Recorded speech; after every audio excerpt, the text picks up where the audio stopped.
আমরা কি কেউ জানি? ওকে, পাইথন ছাড়া, গুড। আর পাইথনকে কি বলে আমরা জানি?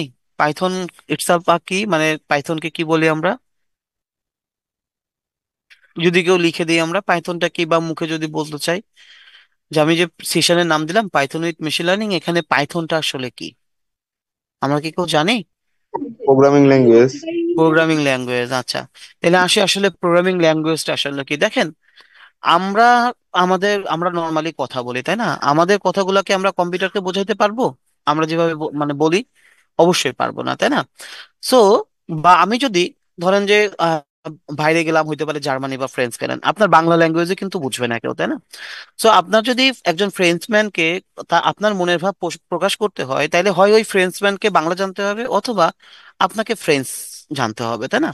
সো আলটিমেটলি কি এটা হচ্ছে যে ধরেন একটা ওয়ান কাইন্ড অফ কনভার্সন বলা চলে, তাই না? কনভার্সন কি, যে আপনি পার্টিকুলার একটা ভাষাতে বলতেছেন, সে তার মতো করে ট্রান্সলেট করে ব্যবহার করতেছে, তাই না? তো এই পার্টিকুলার জায়গাতে কি হচ্ছে যে আমরা যে প্রোগ্রামিং ল্যাঙ্গুয়েজের কথা বলতেছি, এটা ইটস কাইন্ডস অফ মিডিয়েটর, তাই না? মাধ্যম। মানে ওই যে আমরা বলি না যে কোনো একটা মাধ্যমে কোনো কিছু সম্পূর্ণ হওয়ার, ঠিক যেমন আপনি যখন ইউটিউব চালান, আপনি কি করেন, কোনো একটা পার্টিকুলার ওয়েবসাইট ব্যবহার করেন, বাট আপনি কি করতেছেন, একটা ফোন ব্যবহার করতেছেন, তাই না, ইউটিউব চালানোর জন্য। হইতে পারে পার্সোনাল কম্পিউটার ব্যবহার করতেছেন ইউটিউব চালানোর জন্য।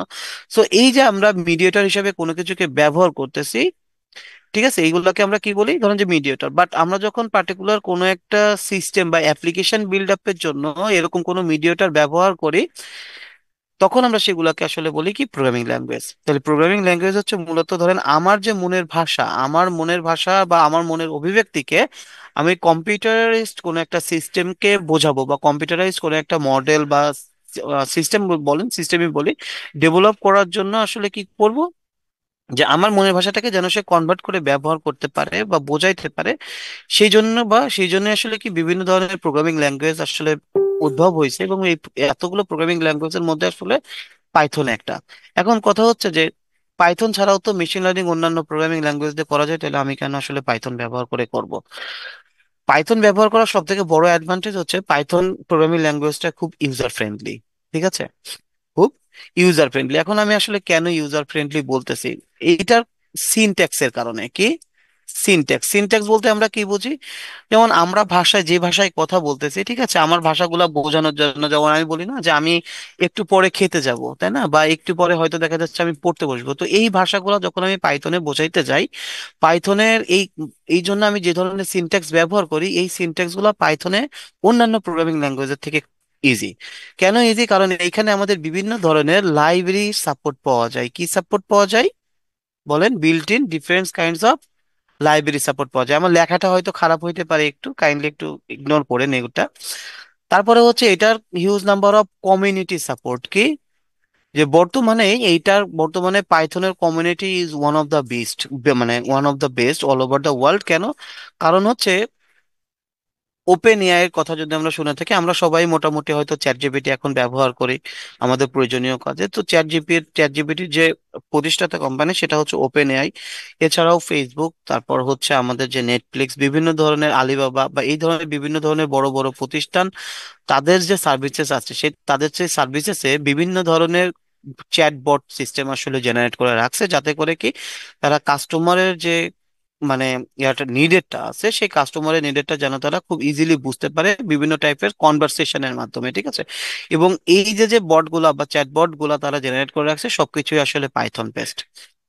আচ্ছা, এখন পাইথনের আরেকটা মানে হওয়ার পপুলারিটি আরেকটা প্রধান কারণ হচ্ছে যে রিসার্চ ফিল্ডে, এটা তো গেল ডেভেলপমেন্টের কথা, আর একটা হচ্ছে রিসার্চ ফিল্ডে, যারা রিসার্চ ফিল্ডে কাজ করতে চায় বা কাজ করে, ঠিক আছে, তারা কি করে, পাইথন প্রোগ্রামিং ল্যাঙ্গুয়েজটা তুলনামূলক ইজি হওয়ায় তারা যদি কোনো ধরনের ডাটা থাকে, সেই ডাটাগুলোকে পরবর্তীতে তারা কোনো একটা মেশিন লার্নিং বেসড মডেলের মাধ্যমে ইমপ্লিমেন্ট করে, মডেল জেনারেট করে তারা দেখা যাচ্ছে পার্টিকুলার রিসার্চের কাজও করে থাকে, ঠিক আছে। তারপরে হচ্ছে আর একটা কথা যদি বলি, কমিউনিটি সাপোর্টের কথা বলার পরে প্ল্যাটফর্ম সাপোর্ট, ঠিক আছে। প্ল্যাটফর্ম সাপোর্টকে আমরা বিভিন্ন সময়ে সিস্টেমের, আমাদের বিভিন্ন ধরনের রিকোয়ারমেন্টস থাকে বা সিস্টেমের লিমিটেশন থাকে, এই লিমিটেশন গুলো পাইথনে মোটামুটি ভাবে দূর করা যায়। কিভাবে দূর করা যায়?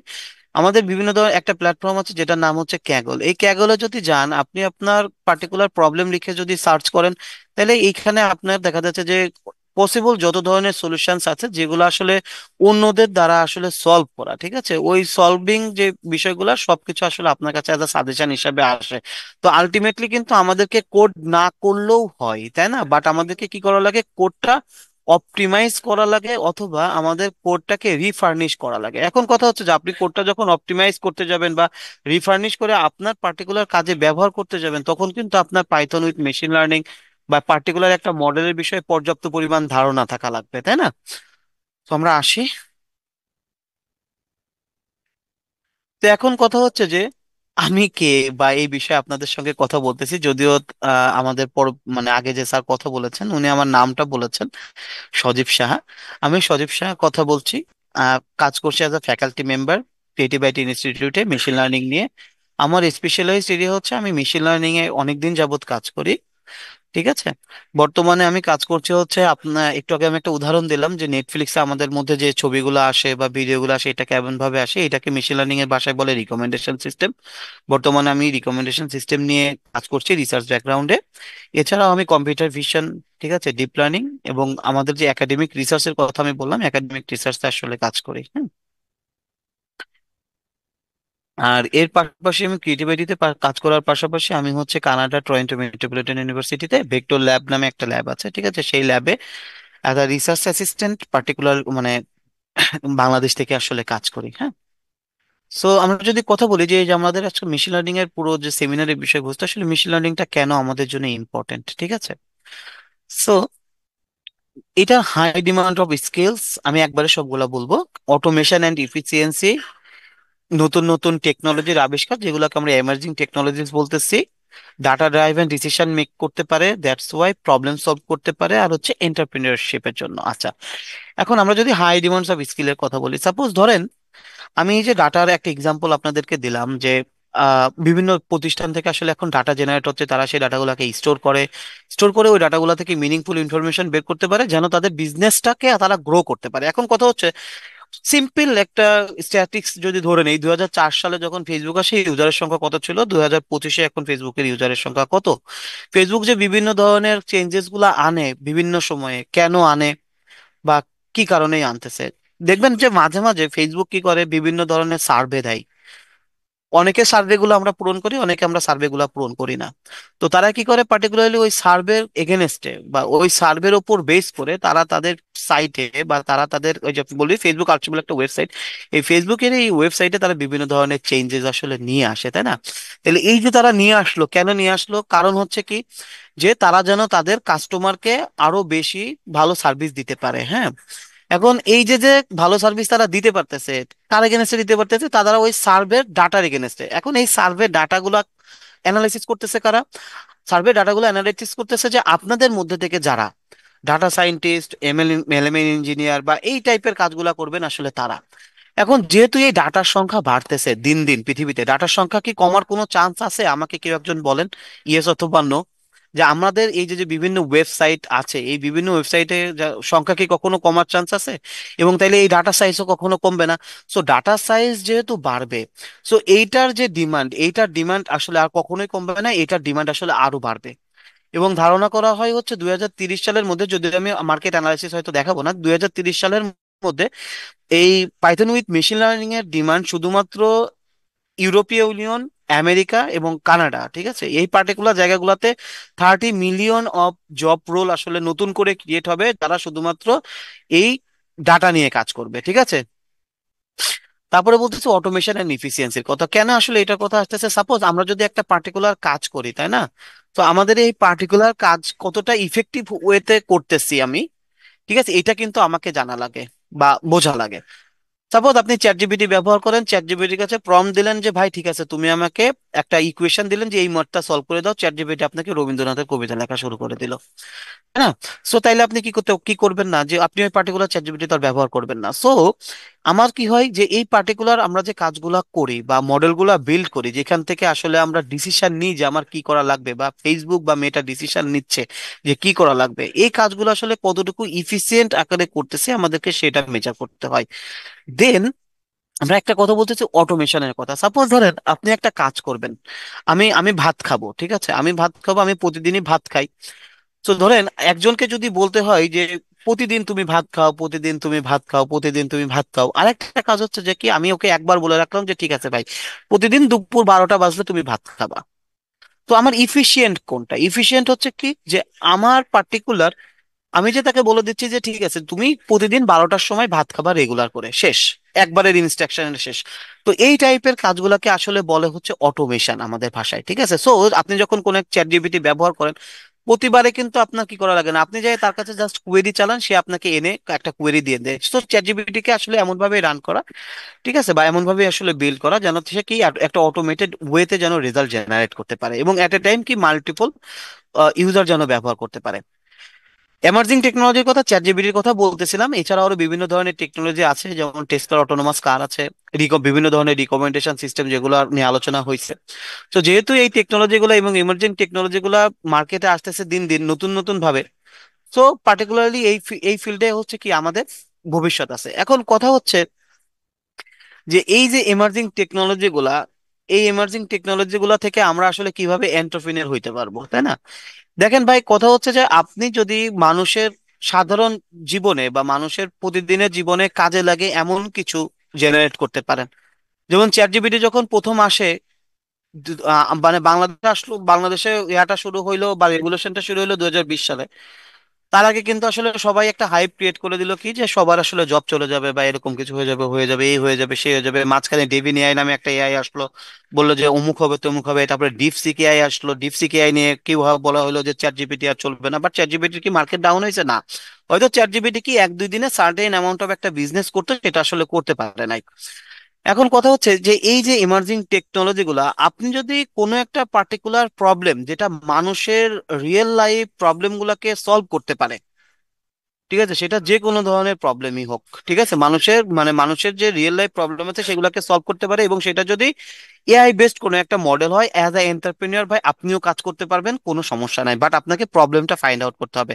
একটা জিনিস সবসময় মনে রাখবেন যে মানুষের জীবনের প্রবলেম, আমরা মানুষ আরামদায়ক, আমাদের সারা জীবনের প্রবলেম বা বিভিন্ন কাজকে যারা ইজি করতে পারবে, যে সমস্ত সলিউশন ইজি করতে পারবে, সেই সমস্ত সলিউশন মানুষ ব্যবহার করবে। তারপরে আমরা একটা কথা বলতেছি, ডাটা ড্রাইভেন ডিসিশন মেকিং। যেমন বলতেছি যে ইউটিউব, নেটফ্লিক্স আপনাকে কি করে, মুভি সাজেস্ট করে, কিভাবে করে?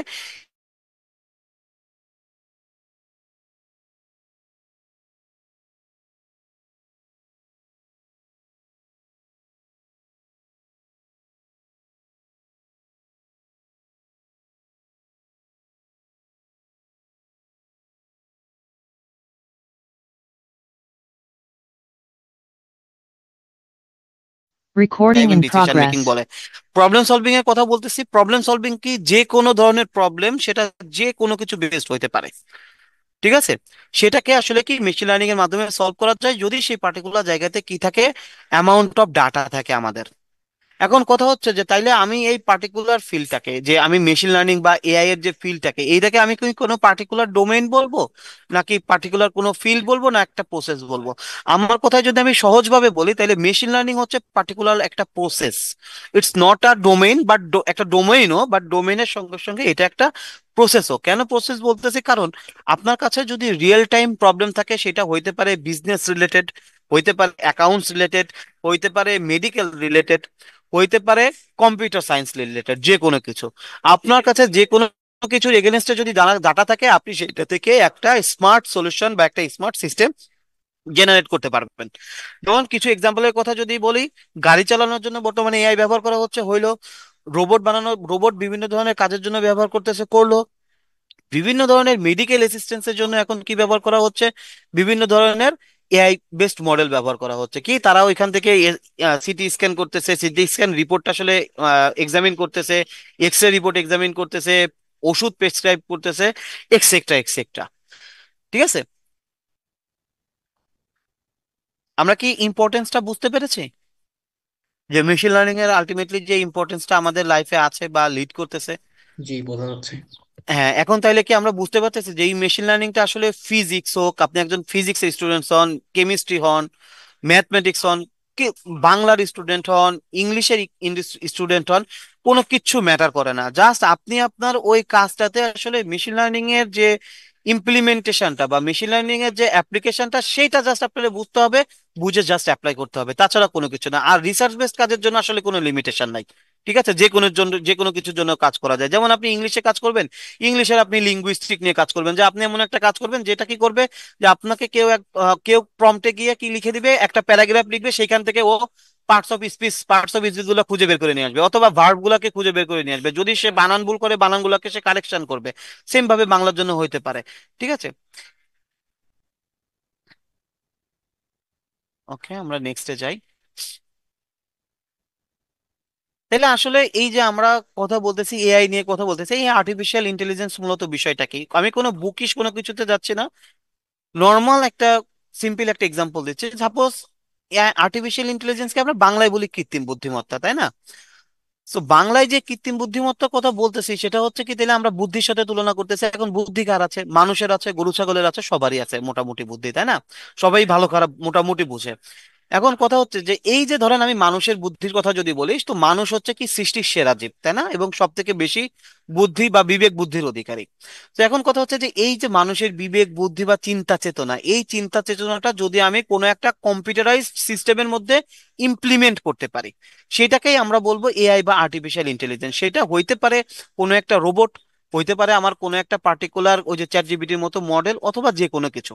তাহলে আমরা আর্টিফিশিয়াল ইন্টেলিজেন্স বলতে কি বুঝাচ্ছি, যে আমাদের মানুষের যে ডিসিশন মেক করার ক্ষমতা, মানুষের যে চিন্তা চেতনা বা বুদ্ধি, সেই পার্টিকুলার জিনিসটাকে যদি আমরা কোনো একটা কম্পিউটারাইজ সিস্টেমের মধ্যে কি করতে পারি, বিল্ড করতে পারি।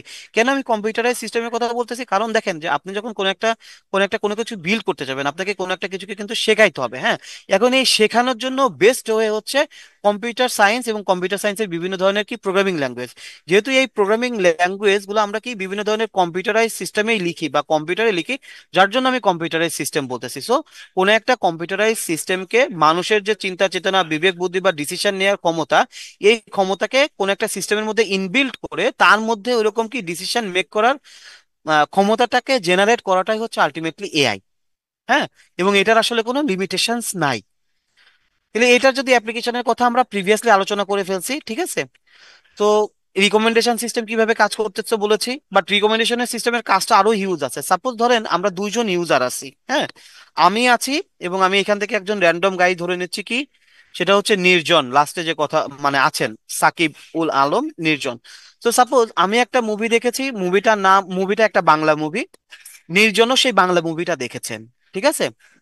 তো এখন কথা হচ্ছে যে নির্জন এর মাঝে গিয়ে কি করছে, ওই বাংলা মুভি দেখার পর নির্জন একটা হিন্দি মুভি দেখছে, বাট এই হিন্দি মুভিটা আমি দেখি নাই, আমি একটা চাইনিজ মুভি দেখছি। তখন এই রিকমেন্ডেশন সিস্টেমটা আলটিমেটলি কি করে জানেন, ওই যে যে আমাদের দুইজনের যে সিমিলার ইন্টারেস্ট ছিল, সিমিলার ইন্টারেস্টটাকে সে ফাইন্ড আউট করলো। ফাইন্ড আউট করার পরে দেখলো যে নির্জন একটা হিন্দি মুভি দেখছে, বাট আমি সেটা দেখি নাই। তখন কি করবে, ওই হিন্দি মুভিটা সে আমাকে সাজেস্ট করবে। আবার আমি যে চায়না মুভিটা দেখছি, সেটা নির্জন দেখে নাই, সেটা আবার নির্জনকে সাজেস্ট করবে। তার মানে হচ্ছে কি, সে আলটিমেটলি আইডেন্টিফাই করে যে তার যে ইউজার আছে, সেই ইউজারের মধ্যে আসলে কমন ইন্টারেস্ট কোথায় আছে, এবং এই কমন ইন্টারেস্ট গুলোকে খুঁজেই সে কাজ করে। ঠিক আছে। চ্যাট জিপিটির কথা আর নাই বলি, চ্যাট জিপিটিতে আগে আমরা টেক্সট লিখতে পারতাম। তার মানে আমরা যখন টেক্সট নিয়ে কাজ করি, এইটাকে মেশিন লার্নিং এর ভাষায় বলে এনএলপি। কি বলে? Natural language processing.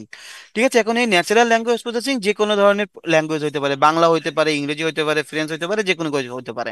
তার মানে শুরুতে চ্যাট জিপিটি কি নিয়ে কাজ করতো, শুধুমাত্র টেক্সট নিয়ে কাজ করতো বা এনএলপি তে কাজ করতো। বর্তমানে আমরা চ্যাট জিপিটিতে কি নিয়ে কাজ করতে পারি, ইমেজ নিয়ে কাজ করতে পারি।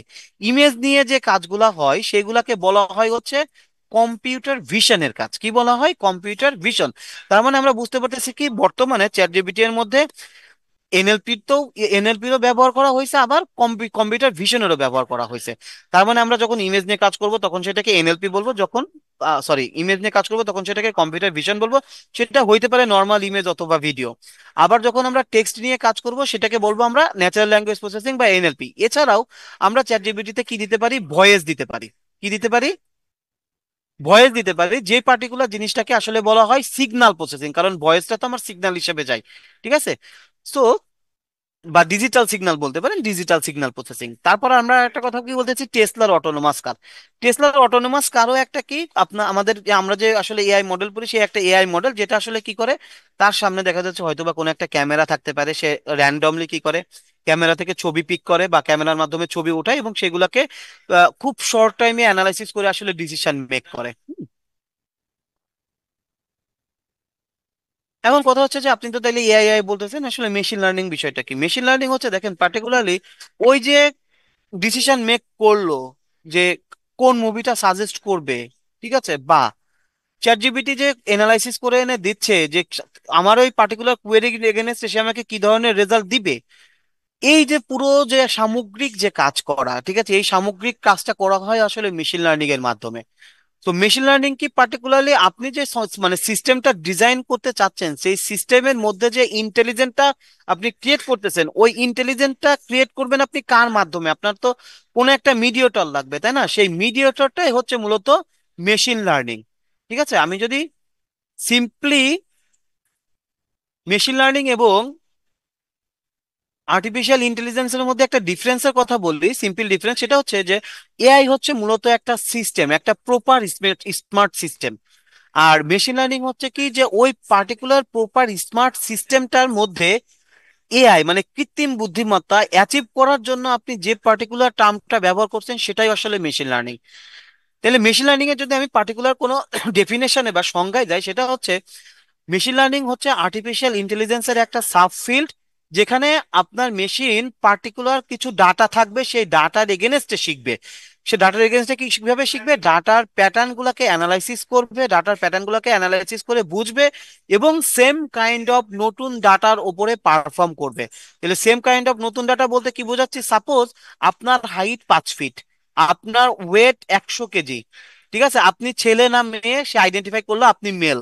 আপনার ওয়েট আমি একটু মানে হাইটটা একটু বাড়াই দিলাম, 5 ফিট 8 বললাম। আপনার হাইট 5 ফিট 5 ইঞ্চি, আপনার ওয়েট 80 কেজি, আপনি মেল। ঠিক আছে, আপনার ওয়েট 5 ফিট 1 ইঞ্চি, আপনার ওয়েট 45 কেজি বা 50 কেজি, 45 কেজি ধরলাম, আপনি ফিমেল। এখন সেম টাইপের ডাটা আপনি মডেলকে দিলেন যে আপনার ওয়েট 60, সরি হাইট হচ্ছে, ওয়েট 60, হ্যাঁ ঠিক আছে, হাইট হচ্ছে ধরেন 5 ফিট 2 ইঞ্চি, আপনি মেল না ফিমেল এটা আপনাকে মডেলকে কি করতে হবে? আইডেন্টিফাই করতে হবে। মডেল কি করবে? এই পার্টিকুলার ডাটার এগেনস্টের ডাটাগুলোকে অ্যানালাইসিস করবে, অ্যানালাইসিস করতে করে প্যাটার্ন গুলাকে বোঝার চেষ্টা করবে যে কোন ডাটার জন্য সে মেল পাইছে, কোন ডাটার জন্য ফিমেল পাইছে। দেন ওই লার্নিংটাকে সে এই নতুন ডাটার উপর অ্যাপ্লাই করে আমাকে একটা রেজাল্ট দিবে। এখন এই যে যে রেজাল্টটা দিবে এইটাকে বলা হয় হচ্ছে প্রেডিকশন। ঠিক আছে, এখন আমরা আমাদের ভাষায় এটাকে বলবো প্রবাবল প্রেডিকশন। কেন?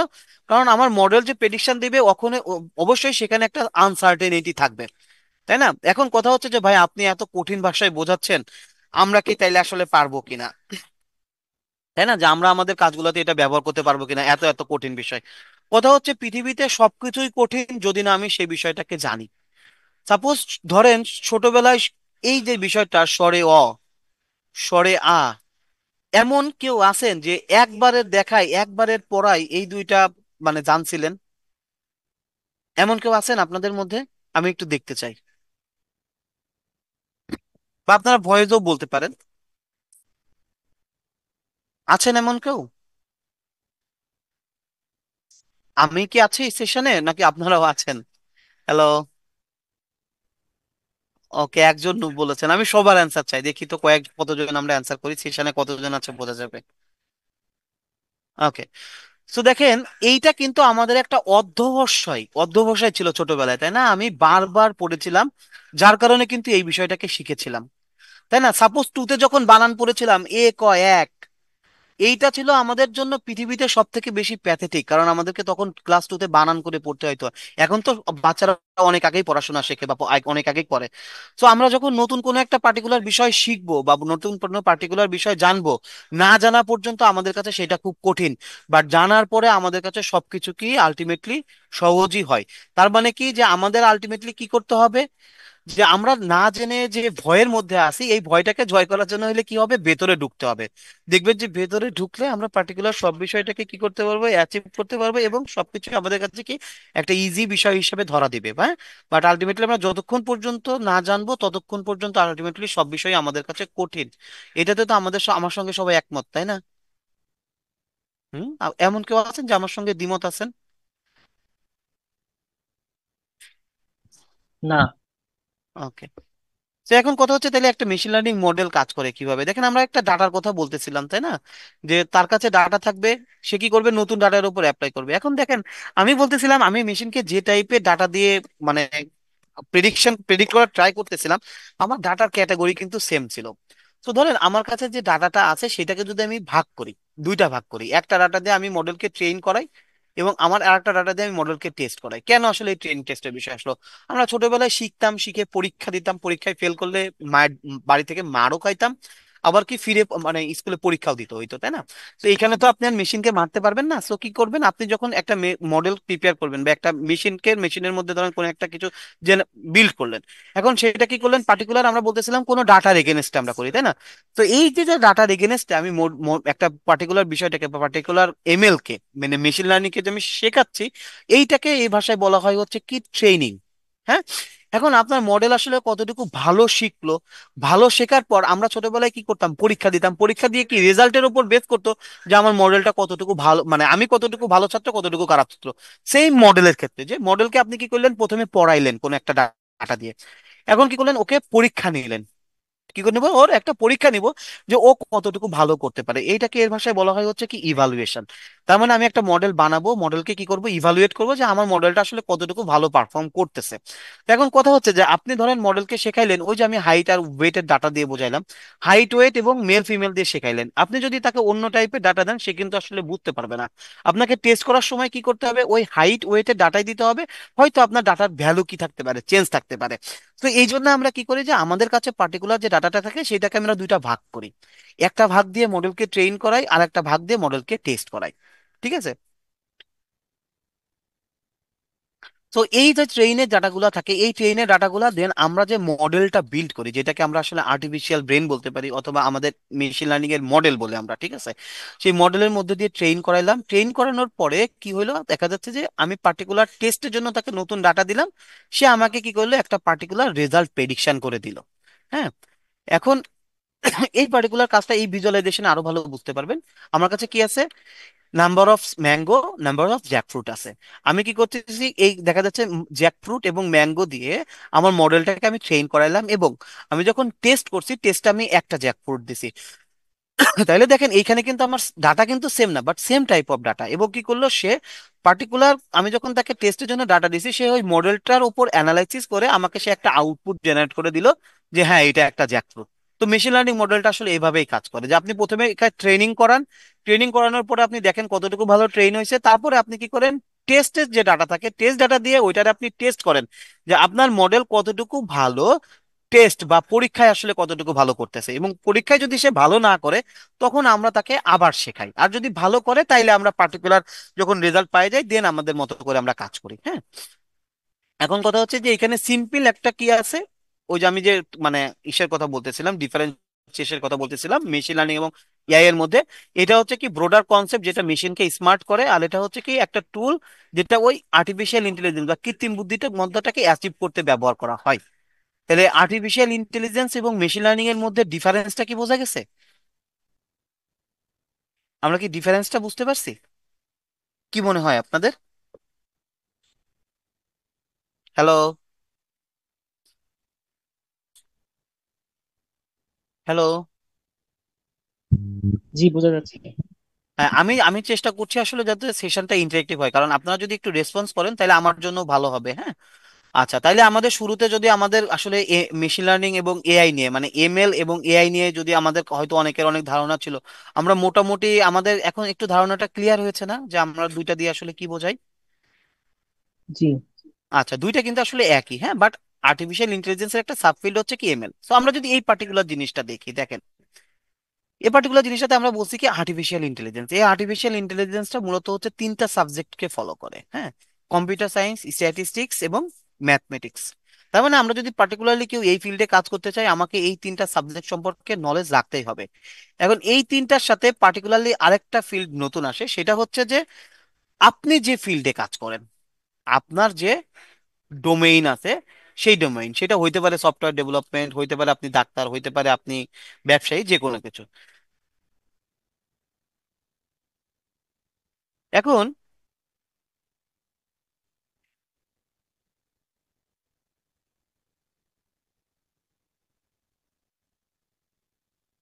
এখন কথা হচ্ছে এই যে আর্টিফিশিয়াল ইন্টেলিজেন্স আমরা পড়লাম, আর্টিফিশিয়াল ইন্টেলিজেন্সের একটা সাব ফিল্ড হচ্ছে কি আমরা বললাম মেশিন লার্নিং। হ্যাঁ।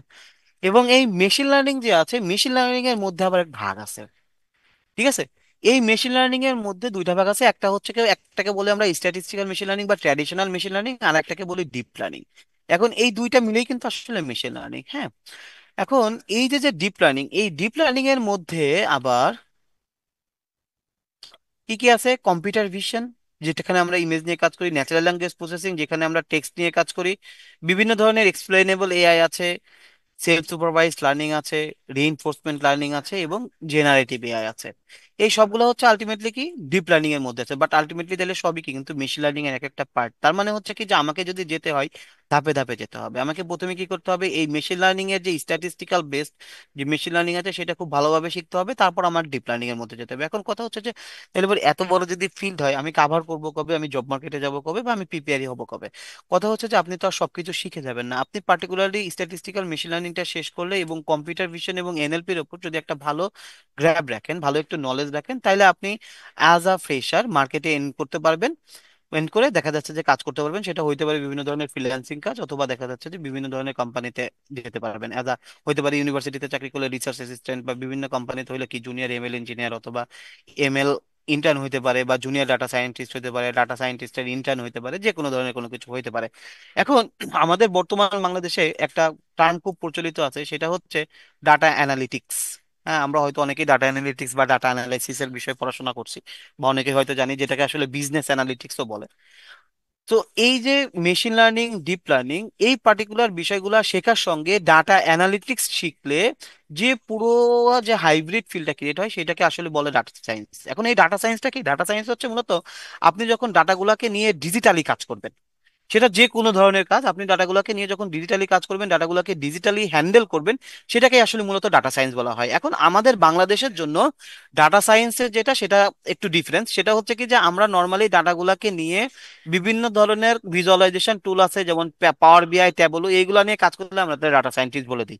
কিন্তু আসলে সেটা না। ইউরোপ, আমেরিকা বা বাইরের দেশে তারা কি করে, যে পার্টিকুলারলি আপনি যখন এই মেশিন লার্নিং, এই deep learning, particular data analytics মানে শিখবেন, মানে ওই পার্টিকুলার ভিজুয়ালাইজেশনের টুলগুলো শিখবেন, তখন গিয়ে আপনি ডাটা সায়েন্টিস্ট হবেন বা ডাটা সায়েন্স হবেন। হ্যাঁ, ডাটা সায়েন্সে কাজ করবেন। আপনাদের মধ্যে একটা অ্যাটেন্ডেন্স লিঙ্ক দেয়া আছে, আপনারা হয়তো অনেকেই দেখতে পেয়েছেন, আমরা হয়তো অনেকেই পূরণ করছি, বাট অনেকেই করি নাই। কাইন্ডলি এটা একটু মানে পূরণ করে দিন, কারণ কি দেখা যাচ্ছে যে পরবর্তীতে আমাদের এখান থেকে হয়তো আপনাদের সঙ্গে যোগাযোগ করা হতে পারে এই সেশনের ফিডব্যাক নিয়ে, বা আপনারা এরকম আরো কোনো সেশন চান কিনা। কারণ হচ্ছে কি, এটা একদমই মোটামুটি আমরা যেহেতু জানি না, মোটামুটি আমি ট্রাই করতেছি একটা বেসিক সেশন নেওয়ার জন্য, যাতে আপনাদের একটা ধারণা ক্রিয়েট হয়। নইলে আমি একটু অন্যভাবে যাইতাম, হ্যাঁ। এখন কথা হচ্ছে কি যে এখন এই যে মেশিন লার্নিং আমরা পড়তেছি, এই মেশিন লার্নিং এর ডিফারেন্ট কাইন্ডস অফ টাইপস আছে। কি types? Supervised, unsupervised, semi supervised, reinforcement. এখন এই পার্টিকুলার জায়গা থেকে আমরা যদি সুপারভাইজড, আনসুপারভাইজড এবং রিইনফোর্সমেন্ট লার্নিং করি, তাহলেই এনাফ, আমাদের আর আসলে তেমন কোনো কিছু দরকার হয় না। এবার আমরা যেরকম ওই যে রিইনফোর্সমেন্ট লার্নিং আমরা যখন কিছু পড়তেছিলাম না, যে আমাদের জেনারেটিভ এআই, রিইনফোর্সমেন্ট লার্নিং, এই সবকিছু আসলে রিইনফোর্সমেন্ট লার্নিং তো বললাম, ওই যে এক্সপ্লেনেবল এআই, সবকিছু আসলে রিইনফোর্সমেন্ট লার্নিং এর মধ্যেই পড়ে, হ্যাঁ। সুপারভাইজড লার্নিং কি যদি চিত্রটা একটু ভালোভাবে দেখেন, যে এইখানে অ্যাপেল এবং ব্যানানার কিছু ছবি দেওয়া আছে, নাম বলা আছে এটা অ্যাপেল, এটা ব্যানানা। ঠিক আছে, সো আমি সুপারভাইজ লার্নিং বলতেছি কি যে ঠিক আছে, আমি আমার মডেলকে ডাটা দিচ্ছি এবং ডাটার এগেনস্টে আমি একে বলে দিচ্ছি যে এটা কি ধরনের ডাটা, কোনটা আপেল কোনটা ব্যানানা। তার মানে কি, যে আমি তাকে ডাটা দিচ্ছি এবং ডাটার এগেনস্টে আমি তাকে বলে দিচ্ছি যে আমি তাকে কি ধরনের ডাটা দিচ্ছি। সাপোজ ওই যে হাইট এবং ওয়েট দিচ্ছিলাম, এই হাইট ওয়েটের এগেনস্টে আমি কি দিচ্ছিলাম, তাকে বলে দিচ্ছিলাম সে কি মেল নাকি ফিমেল। তার মানে কি, আমার পার্টিকুলার ডাটার এগেনস্টে আমার আউটপুট, বা আমি যেটা টার্গেট কলাম চাই, মানে আমি যেটা আউটপুটে চাই, ঠিক আছে, সেই আউটপুট কলামটা কি থাকবে, আমার দেয়া থাকবে, যেটাকে আমরা মেশিন লার্নিং এর ভাষায় বলি লেভেল। ঠিক আছে, দেন আমরা মডেল বিল্ড করি, নতুন আমাদের আনসিন ডাটা আসে, ঠিক আছে, ওই যে হাইট ওয়েটের মতো, দেন আমরা মডেলের কাছে সেটা পাঠাই, পাঠানোর পরে সে আমাকে একটা আউটপুট বা রেজাল্ট প্রেডিকশন দেয়, যেটাকে আমরা বলি কি সুপারভাইজ লার্নিং। তাহলে সুপারভাইজ লার্নিং কি? সুপারভাইজ লার্নিং হচ্ছে পার্টিকুলারলি আমার ডেটা থাকবে এবং ওই ডেটা থেকে আমার যে টার্গেটটা থাকবে বা আমার যে অ্যাচিভমেন্টটা থাকবে, সেটা আমি সঙ্গে সঙ্গে কি করব, বলে দিব। ঠিক আছে, বাট আনসুপারভাইজ লার্নিংটা হচ্ছে কি যে আমি তাকে কোনো কিছুই বলে দেব না, সে ডাটা পাবে, ডাটা পাওয়ার পরে কি করবে, নিজের মতো করে, ঠিক আছে, কে পার্টিকুলার কোন ডাটাটা কোথায় যাবে বলবে। এখন আমি যদি এটার একটা এক্সাম্পল বলি, এটার এক্সাম্পল আমি আগেই বলছি, ওই যে হাইট ওয়েট দিয়ে আপনি কি মেল ফিমেলকে আলাদা করতে পারবেন, অথবা পার্টিকুলার আপনি আপনারা যে পার্টিকুলার জায়গাগুলোতে আছেন, হয়তো অনেকেই মেসে থাকেন, দেখবেন যে কি ওই মেসটা যখন প্রথম প্রথম শুরু হয় মেসের ভাড়া কত ছিল, এখন মেসের ভাড়া কত আছে। তাহলে মেসের ভাড়াটা ডিপেন্ড করে কার উপর, লোকেশনের উপর, তারপরে হচ্ছে সালের উপর, তারপরে দেখা যাচ্ছে যে ওই মেসের আয়তনটা কতটুকু তার উপরে, তাই না? সো আপনি কি করলেন যে এই যে বাড়ার যে রেশিওটা সেটার উপর বেস করে বললেন যে ঠিক আছে, তাহলে 2030 সালে আমার এই মেসের এই পার্টিকুলার জায়গাটার ভাড়া আসলে কিরকম হবে। ও কিন্তু আপনাকে ওই প্রিভিয়াস ডাটা অ্যানালাইসিস করে নতুন কিছু একটা ডাটা দেবে। সো ওই যে আপনি তাকে বলে দিচ্ছিলেন যে আমার এত মাসে এত ভাড়া, তারপরে হচ্ছে হয়তো জানুয়ারিতে 100 টাকা ভাড়া, ফেব্রুয়ারিতে 200 টাকা ভাড়া, তারপরে মার্চে দেখা যাচ্ছে যে 201 টাকা হয়েছে। তো এই যে বাড়ার রেশিওটা আপনি তাকে বলে দিচ্ছেন, ঠিক আছে, এইটাকে বলা হয় হচ্ছে আউটপুট বা লেভেল বা আমার যে টার্গেট কলাম। তো আমার ডাটাতে যদি টার্গেট কলাম বলে দেওয়া থাকে সেটাকে আমরা সুপারভাইজড লার্নিং বলি। আর যদি এরকম কোনো টার্গেট কলাম না থাকে তখন আমরা তাকে আনসুপারভাইজড বলি। ঠিক আছে, সরি, আনসুপারভাইজড। হ্যাঁ। তো এই আনসুপারভাইজডটা আসলে কোথায় কাজে লাগে? ধরেন আমাদের যারা ক্রিয়েটিভ আইটিতে, আপনারা যারা আজকে সেশন করতে আসছেন, তো আমি বললাম ঠিক আছে, আমাদের ক্রিয়েটিভ আইটিতে যারা সেশন করতে আমরা আসছেন তাদেরকে কি করবো, আমাদের যে পার্টিকুলার কোর্স আছে সেই কোর্স ফি থেকে আমি 20% বা 30% অফ দিব, বা তাদের জন্য একটা কি থাকবে, ছাড় থাকবে। সো এখন কথা হচ্ছে যে এই যে 30% সে মানে অফ দিবে, এটা কাদের জন্য দিবে? আপনাদের জন্য, যারা সেশন করতেছেন তাদের জন্য দিবে। এখন তাহলে ও এইগুলাকে আলাদা করবে কিভাবে? আপনার ডকুমেন্ট তাদের কাছে থাকা লাগবে। তখন কি করবে, সে হয়তো দেখা যাচ্ছে যে যারা আগে একটা কোর্স করছে তাদের জন্য হয়তো 50% দিবে। তখন সে কি করবে, তার কাস্টমার গুলাকে বিভিন্ন বিভিন্ন ভাগে ভাগ করবে। এই যে কাস্টমার গুলাকে বিভিন্ন বিভিন্ন ভাগে ভাগ করা, এটাকে বলা হয় হচ্ছে কাস্টমার সেগমেন্টেশন, যেটা আসলে বিভিন্ন ধরনের শপিং মল বা বিভিন্ন ধরনের বড় বড় কোম্পানি করে থাকে। সাপোজ আপনার কাছে যদি একটা ব্যাংকের ক্রেডিট কার্ড থাকে, বলে না যে আপনি যদি অমুক হচ্ছে শপিং মলে গিয়ে যদি আপনি এই পার্টিকুলার দোকান থেকে কোনো একটা প্রোডাক্ট পারচেস করেন এবং আপনার যদি ক্রেডিট কার্ডে পে করেন তাহলে আপনার 10% অফ পাবেন, তাই না? এই কাজগুলো তারা আসলে কিভাবে করে? এই কাজগুলো কিন্তু তারা আসলে এই আনসুপারভাইজ লার্নিং এর মাধ্যমেই করে। ঠিক আছে। এখন কি সেমি সুপারভাইজ লার্নিং কি? সেমি সুপারভাইজ লার্নিং হচ্ছে যে সাপোজ আপনার কাছে ওই যে মেল ফিমেলের যে ডাটা আছে, সেই মেল ফিমেলের ডাটা ধরেন 10 লক্ষ ডাটা আছে, তাহলে 10 লক্ষ ডাটার এগেনস্টে কি আপনি মেল ফিমেল হাতে লিখবেন ম্যানুয়ালি? না, তখন আপনি কি করবেন, আপনি কিছু স্যাম্পল কালেক্ট করবেন। কত, হয়তো 10 লক্ষ ডাটার মধ্যে 1,000 ডাটা নিলেন, 1,000 ডাটার উপর বেস করে আপনি মেল ফিমেল লিখলেন। পরবর্তীতে আপনি এমন একটা কোনো কাজ করলেন, সে কি করলো, ওই প্রিভিয়াস ডাটা অ্যানালাইসিস করে অন্যান্য যে ডাটা আছে বা অন্যান্য যত ডাটা আছে সব ডাটার উপরে সে ম্যানুয়ালি লেভেলগুলোকে অ্যাড করতে করতে গেল। ঠিক আছে, এটাকে বলা হয় সেমি সুপারভাইজ লার্নিং। আর আরেকটা আছে reinforcement learning. Suppose reinforcement learning এর যদি আমি একটা উদাহরণের কথা বলি, আমরা বিভিন্ন ধরনের শপিং মলে যাই, তাই না? গিয়ে একটা কাঁচের দরজা দেখি, কাঁচের দরজার সামনে গেলে কি হয়, অটোমেটিক দরজাটা খুলে যায়। সাপোজ যদি ধরেন দরজাটা খুললো না, তখন কি হবে? দরজাটা না খুললে তো ধাক্কা খেয়ে পড়ে যাবেন, তাই না? সো এই পার্টিকুলার জায়গাতে কি হয়, আমার একটা এজেন্ট থাকে, যে এজেন্টটা ধরেন একটা কি সেন্সর, ঠিক আছে, সে কি করে, এনভায়রনমেন্ট থেকে ডাটা কালেক্ট করে। তার মানে ওই যে আমি তার সামনে দিয়ে যে যাচ্ছি, সে এই ডাটাটাকে কি করলো, কালেক্ট করলো বা বুঝলো, দেন সেটার এগেনস্টে সে কি করবে, দরজাটা খুলবে। তার মানে কি, সে কোনো একটা অ্যাকশন পারফর্ম করবে এবং এই অ্যাকশনের এগেনস্টে সে একটা রেওয়ার্ড পাবে। তার মানে সে কি দরজাটা ভালোভাবে খুলতে পেরেছে না খুলে নাই। হঠাৎ যদি না খুলতে পারতো তাহলে সে ডিমেরিট খাইতো, আর যদি সে খুলতে পারে তাহলে সে কি সাকসেসফুল। এখন এই যে যে পার্টিকুলার সে টাস্কটা পারফর্ম করতেছে, এটা কার মাধ্যমে কাজ করতেছে, রিইনফোর্সমেন্ট লার্নিং এর মাধ্যমে করতেছে। সে যদি দরজা খুলতে না পারে, সে যে খুলতে পারে নাই সেই ডাটাটার উপর বেস করে সে আবার শিখবে যে হ্যাঁ, তার যে পার্টিকুলার কাজ দেওয়া হয়েছিল সে করতে পারে নাই, তাইলে কি করতো, মডেলটা আবার কি করবে, নতুন করে শেখা শুরু করবে এবং এই কাজটা অটোমেটিকই হয়। এখন কথা হচ্ছে যে আমরা শুরু করলে আসলে বা কথা বললে অনেক দূর পর্যন্ত যাওয়া যায়, ঠিক আছে, বাট আমি আসলে এনএলপি নিয়ে একটু আপনাদেরকে বলতেছি। হ্যাঁ, এনএলপি কি, ওই যে আমরা বলতেছিলাম আমরা যখন টেক্সট নিয়ে কাজ করি, ঠিক আছে, সো এই টেক্সটটাকে বাংলায় বলা হয়, বা টেক্সট নিয়ে আমরা যখন কাজ করি তখন বলা হয় হচ্ছে ন্যাচারাল ল্যাঙ্গুয়েজ প্রসেসিং। ঠিক আছে, ন্যাচারাল ল্যাঙ্গুয়েজ প্রসেসিং। এখন এই যে যে ন্যাচারাল ল্যাঙ্গুয়েজ প্রসেসিং, এইটা আসলে কিভাবে কাজ করে বা কিভাবে কি কাজ করে, হয়তো চ্যাট জিপিটিতে আমরা দিই, আমরা টেক্সট লিখি, চ্যাট কাজ করে, এটা কি নর্মালি অটোমেটিক্যালি ভাই কাজ করে না, এর পেছনে অনেক কিছু আছে। ঠিক আছে, তো আমরা কি কি আছে বিষয়গুলো একটু দেখি। সো এই যে ন্যাচারাল ল্যাঙ্গুয়েজ প্রসেসিং, এই ন্যাচারাল ল্যাঙ্গুয়েজের প্রসেসিং এ প্রথম যে টার্মটা আসে সেটা আসে সে কম্পিউটেশনাল লিঙ্গুইস্টিক্স। তাহলে ভাই এই কম্পিউটেশনাল লিঙ্গুইস্টিক্সটাকে আমরা মানে যে ভাষায় কথা বলি সেই ভাষার একটা লিঙ্গুইস্টিক থাকে না? লিঙ্গুইস্টিক বলতে কি বোঝায়, ব্যাকরণ থাকে, তাই না? তো কি করা হয় এনএলপি তে, আমার ভাষার যে ব্যাকরণ, সেই ব্যাকরণ নিয়ে আগে অ্যানালাইসিস করা হয়। ব্যাকরণ নিয়ে অ্যানালাইসিস করার পরে সেইগুলোর উপর বেস করে বিভিন্ন ধরনের ডিসিশন মেক করা হয় বা মডেল জেনারেট করা হয়।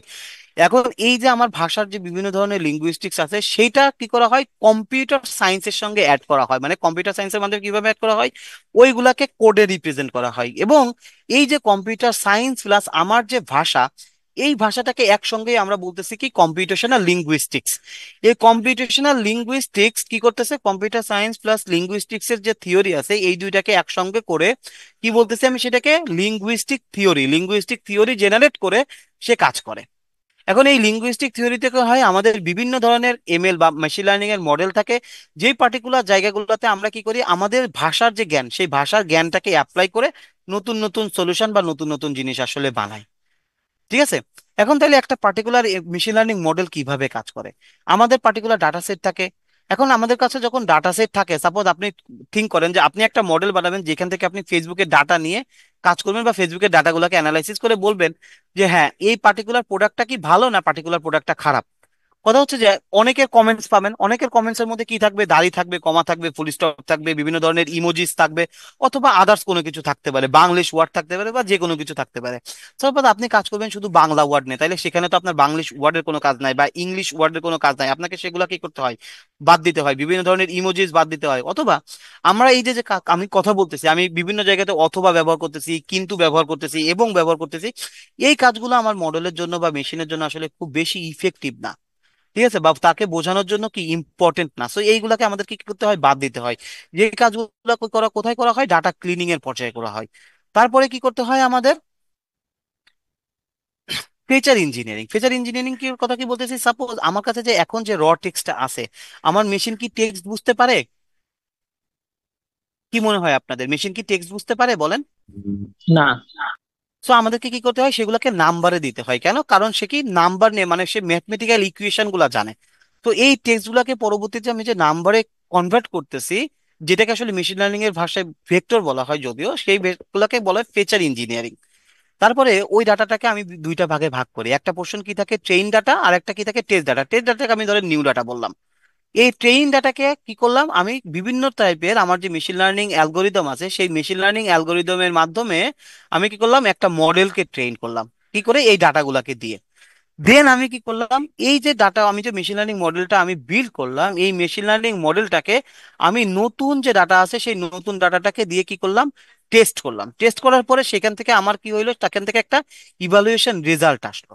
এবং ওই ইভালুয়েশন রেজাল্ট আসার পরে আমার যে মেশিন লার্নিং মডেলটা আছে, সেই মেশিন লার্নিং মডেলটাকে ডিপ্লয় করার দরকার হয়। ঠিক আছে। এখন কথা হচ্ছে যে আপনি যখন চ্যাট জিপিটি ব্যবহার করেন, একটা ইউজার ইন্টারফেসের মাধ্যমে ব্যবহার করেন, আপনি একটা প্রম্পট দেন, সে আপনাকে বিভিন্ন ধরনের অ্যানালাইসিস করে আপনাকে কি দেয়, আউটপুট দেয়। তার মানে হচ্ছে কি ওইটার এগেনস্টে কিন্তু একটা মেশিন লার্নিং এর মডেল কাজ করতেছে। আপনি কিন্তু বাট মডেলটা দেখতে পান না। সাপোজ আপনি যখন কোনো একটা ইউজারের জন্য বা আপনি কোনো একটা কাস্টমারের জন্য কোনো একটা মডেল বানাবেন, আপনি কি সেই কাস্টমারের মডেল দিয়ে দিবেন?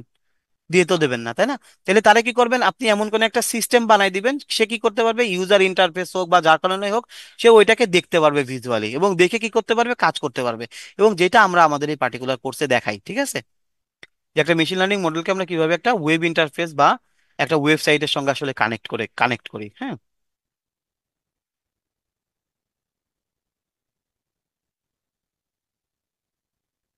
এখন এটার অ্যাপ্লিকেশন কোথায় কোথায় আছে, অ্যাপ্লিকেশন আছে কোথায় দেখেন, এনএলপি যদি আমরা কথা বলি, natural language processing, text analysis, তাহলে সেই টেক্সট গুলাকে অ্যানালাইসিস করে কাজ করবে। তারপর স্পিচ রিকগনিশন, মানে কি ওই যে কথাগুলাকে যে বোঝা, তাই না, যে আপনি ওই যে বাংলা ভাষায় কথা বলবেন, সেটা ফ্রেঞ্চে কনভার্ট হবে, বিভিন্ন ধরনের ল্যাঙ্গুয়েজ ট্রান্সলেশন হইতে পারে। সেন্টিমেন্ট অ্যানালাইসিস কি, আপনার কথার উপর বেস করে বলতেছে যে আপনার মুড ভালো আছে না খারাপ আছে। বিভিন্ন ধরনের চ্যাটবটের ক্ষেত্রে, বিভিন্ন ধরনের নেমড এন্টিটি রিকগনিশনের ক্ষেত্রে, নেমড এন্টিটি রিকগনিশন বলতে কি বোঝাচ্ছি, সাপোজ আমি অ্যাপেলের কথা বললাম, এখন অ্যাপেল কিন্তু খাওয়ার অ্যাপেলও হয়, আবার অ্যাপেল কিন্তু কোম্পানিও হয়। তাহলে আপনি অ্যাপেল দিয়ে আসলে কোনটাকে বোঝাচ্ছি আমি, তাই না? এইটাকে আমাকে বোঝাইতে হবে না। সো এইটা বোঝানোর জন্য আমার ব্যবহার করা হয় হচ্ছে এনইআর, এনএলপি তে, যেটাকে বলা হয় নেমড এন্টিটি রিকগনিশন। মানে আপনি পার্টিকুলার নামটা দিয়ে আসলে কোনটাকে বোঝাচ্ছেন। এখন আসলে এই সবগুলারই কি আছে, বিভিন্ন ধরনের অ্যাপ্লিকেশন এবং কোড ইমপ্লিমেন্টেশন আছে। তারপর ডাটা প্রিপারেশনের ক্ষেত্রে আমাদের বিভিন্ন ধরনের কাজ করতে হয়। হ্যাঁ, কি করতে হয়, লোয়ার ডাটাগুলোকে লোয়ারে কনভার্ট করতে হয়, পাংচুয়েশন রিমুভ করতে হয়, টোকেনাইজেশন করতে হয়। তারপর হচ্ছে বিভিন্ন ধরনের স্টপ ওয়ার্ড, আমি হ্যাঁ কিন্তু এবং এগুলোকে বললাম, এগুলোকে বাদ দিতে হয়। তারপর ডাটা রুট ওয়ার্ড গুলোকে ফাইন্ড আউট